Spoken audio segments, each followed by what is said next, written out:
I've been binging the Fast and Furious movies one by one. Yeah, I know, I'm late to the party, but better late than never, right? So far, I've covered the first four. I love the first one, the street racer vibe of Fast and the Furious. Great movie. I dug the sequel's Miami flair, even if it was a bit cheesy and there was no Vin Diesel. I really disliked Tokyo Drift. I thought that one was a major detour, lazy writing, senseless plot, lackluster characters, and then Fast and Furious 4, which I thought brought the franchise back, especially seeing the core characters. It ramped up the drama, which I enjoyed quite a bit. It wasn't perfect, but it was better than the previous. And now we're on to Fast 5 from 2011, and I have to say, this one shakes things up big time.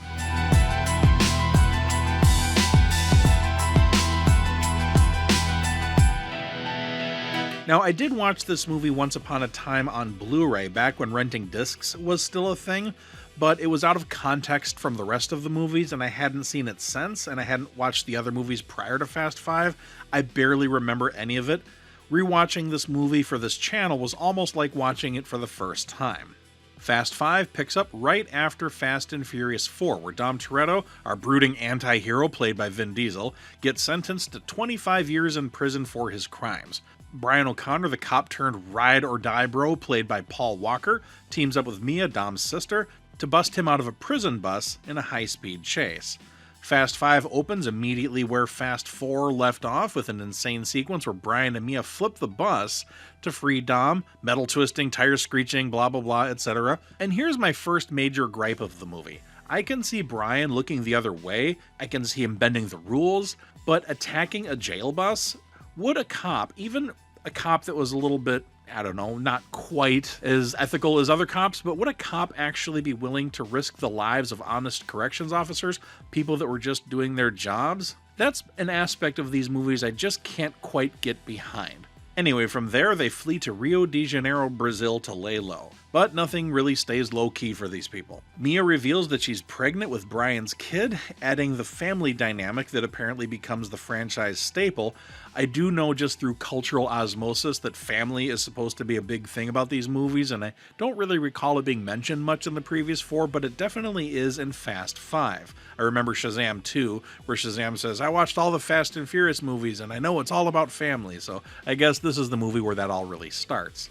Well, in Fast 5, they need a lot of money to disappear for good because, spoiler warning, in the Fast movies, laying low apparently means pulling off even bigger heists because why not? It's like trying to go on a diet by eating large pizzas. Enter the inciting incident, a train heist. Brian, Dom, and Mia hook up with local contacts to steal exotic cars off of a moving train, which is a pretty cool sequence. Part of some DEA seizure.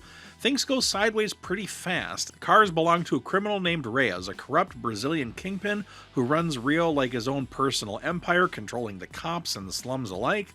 During the heist, Reyes' goons show up, guns blazing, and 3 DEA agents get killed in the chaos.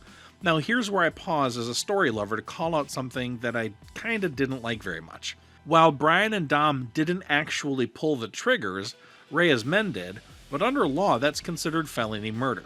Brian and Dom were committing a felony, Grand Theft Auto on steroids, train robbery or whatever you'd call it, and death occurred as a direct result. Even if they didn't intend it, even if they didn't pull the trigger, legally they'd be on the hook, and rightly so. The story glosses over this in an effort to keep our protagonists sympathetic, but let's be real, they're not innocent. These people are actual criminals, and they actually should be arrested and sent to prison, and it feels kinda weird to root for them. But because of their charisma, root for them we do. Now, enter Dwayne "The Rock" Johnson as Luke Hobbs. I love him in this movie. He's a federal agent. He's like a walking tank, muscles on his muscles, no-nonsense attitude. Hobbs is tasked with hunting down Dom and his crew in Rio, and man, is he awesome. Johnson's charisma explodes on the screen. He's a perfect foil for Diesel's stoic Dom. I think he's great in this movie. I love that he was cast in this movie. The first face-off between Dom and Hobbs is electric. It's good action. There's chases. There's dialogue. It's just fun. And The Rock really looks like a guy who could actually take out Vin Diesel. Hobbs is an unstoppable force for justice. He's 100% right to pursue them vigorously. These guys are criminals leaving a trail of destruction. And you know what? The story tries to paint Dom and his crew as the good bad guys fighting corruption. But narratively, Hobbs embodies the law's perspective, and it's refreshing to have an antagonist who's principled, not cartoonishly evil. And I can't say enough good things about watching The Rock and Vin Diesel face off against each other. That's just cinematic gold. As the plot ramps up, Dom decides to hit Reyes where it hurts: his money. They steal some of his money and light it on fire, which reminded me of Joker in The Dark Knight, but then they decide that they're going to steal all of his money, and because of the money burning incident, Reyes decides to keep all of his money in one spot so that they can, rob it more easily. But that spot turns out to be a police station, which I thought was rather interesting. This is where Fast 5 leans hard into the heist movie DNA like Ocean's 11. We get a crew roundup montage with little quips about, we need this person for that, we need this person for this other thing, and it's very, very Ocean's 11. It's filled with heist movie tropes. This planning phase is fun.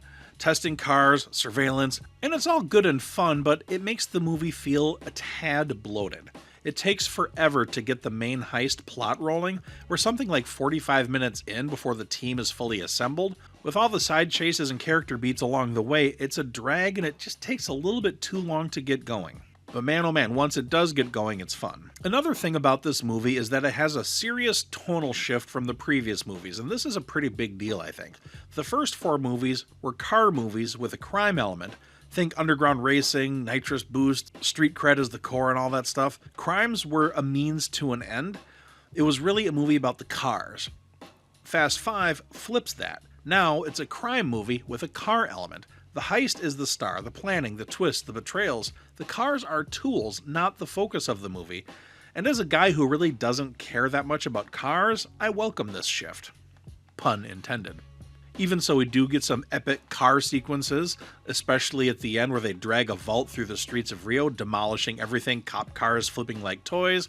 It's over-the-top fun with physics-defying stunts that had me laughing out loud because apparently, in the Fast universe, gravity and inertia take coffee breaks whenever cars go fast. But racing, actual racing, it's barely in the movie. The shift is both good and bad. Good because it reinvents the franchise. Without it, we might not have the bazillion-dollar blockbuster franchise that followed. It broadens the appeal from niche car enthusiasts to global heist extravaganzas and more action. This appeals to the more action-oriented moviegoer like myself. On the other hand, it loses something because the first film had a specialness to it. The original Fast and the Furious felt intimate, a story about underdogs in the LA scene. This one is bloated with explosions and international intrigue, entertaining, but not quite as special. As an action flick, it's probably the most fun of the movies. Non-stop adrenaline, killer one-liners, that vault sequence is just great. But story-wise, it sacrifices depth for spectacle. That's not necessarily a bad thing, but we have to acknowledge that that is, in fact, what happens here. Then the heist, they swap the real vault with a decoy, pulling off a switcheroo, and we don't know that until they rewind and show us what happened earlier, which is a storytelling tool that sort of irks me. It's fairly common, especially in heist movies like that, where they show you the missing element, but really, why can't the audience be in on it all along with the crew? And like I said, the vault chase sequence is bonkers, the vault swinging like a wrecking ball back and forth, smashing buildings, bridges, and everything in between. Now, let's talk a little bit about Hobbs letting them go at the end. After that pursuit, it seems highly unlikely. Hobbs is a mostly by-the-book Fed. Suddenly, he's cool with fugitives having a 24-hour head start because honor among thieves or something. Or maybe he just got tired and wanted to take a nap after all that movie action. I don't know. But Dom gets a 24-hour head start, they part ways, and this bends story logic to the extreme. But anyway, that is what happens, and also, if you're going to be given a 24-hour head start from a federal agent and you use that 24 hours to go back to the exact same hideout that you know the federal agent already knows about, that doesn't really make a lot of sense. But the movie goes too fast where you really don't have time to think about these things. Post-heist, the crew splits the $100 million, Brian and Mia have their baby, becomes all philosophical about family. It's as sweet as aspartame, but it works as franchise glue, and I'm okay with it. Now, I usually turn movies off as soon as the credits begin, but I was jotting down some notes for this video, and then to my surprise, a Marvel-like post-credit scene pops up. Hobbs is reviewing files when another agent gives him a file revealing that Letty, Dom's supposed dead girlfriend from Fast and Furious, is still alive and working for some criminal organization. Okay, sure. It's a perfect hook for the next film, and I almost missed it because, like I said, I usually turn things off, and this isn't a comic book movie, so I had no idea that they were going to have a mid-credit sequence, but I thought that was nice.